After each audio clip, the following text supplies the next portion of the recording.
Okay, we're getting into the build on our Hawk shell model. The first thing on the agenda is to mount this Iceco VL45 in the rear driver's side on the countertop area. We're going to hook it up to the solar panel that's on the roof. Now I'm going to go over the Iceco a little bit with you before we get started to that install. Okay, looking inside the refrigerator, it's a little over 47 quarts. You can see there's a lot of space in there. We've had room for everything we needed to put in there. 2 removable baskets. And over on this side, there's a bright LED light. Okay, moving around to the side, this is on the right side. Both sides have these strong handles. That's going to be our tie-down points into the D-rings. Moving down here, you can see all your controls. You got a temperature readout. You got a DC connection and an AC connection. 15 amp fuse protection as well. And we're going to mount it here in the camper over in this area here, which is the rear driver's side. Kind of got a countertop, as you can see there. In order to move the refrigerator to this location, this box has to come out, which has the 12 volt power, 2 USB ports in this, and this is a display.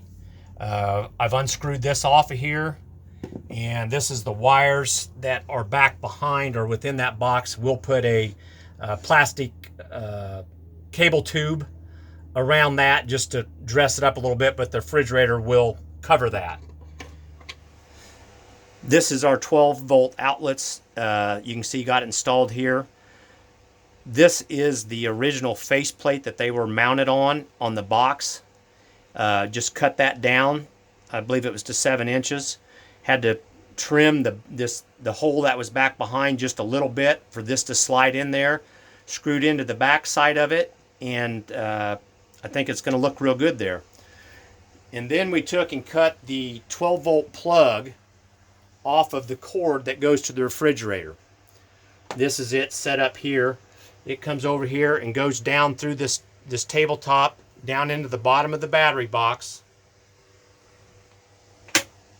Comes through the wall right over here. Runs along here, and you can see here we hardwired it into this where there's a 15 amp fuse, and so it's double protected there. Okay, here's the prep for getting the refrigerator on here. We put this blocking on all 4 sides, leaving about an 1/8 inch space for the refrigerator so we can actually get it set in there, but that'll keep it from sliding around. And then also we tried it a couple different ways, put down this non-slip material, and that did help keep it from wanting to move at all. I mean, it was rock solid. Also on each end, as I mentioned earlier, we're going to anchor this to the handles, a D-ring on each side, and use some cam straps to really tighten that thing down. Here it is. The refrigerator's in its final resting spot. You can see it's not wanting to slide on that top. We haven't got it strapped down yet, and it won't move.